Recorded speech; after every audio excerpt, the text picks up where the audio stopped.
how to take screenshot with the plumb swipe on Samsung Galaxy S26 Ultra.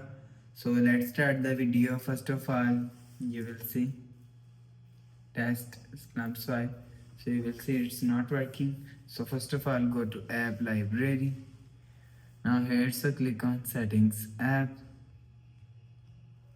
Now in setting, scroll down and click on advanced features. So you will see advanced features is here, so click on advanced features. Now here, so click on motion and gestures.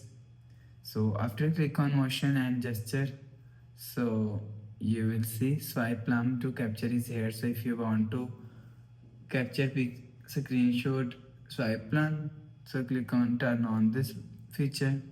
So after turn on this feature, go back to home screen, refresh phone, and you will see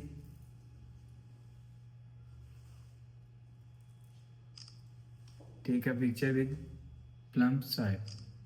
So after the process, go back to home screen, refresh phone. So that's how you can take screenshot with plumb swipe on Samsung Galaxy S26 Ultra. So if you like the video, please subscribe. Thanks for watching.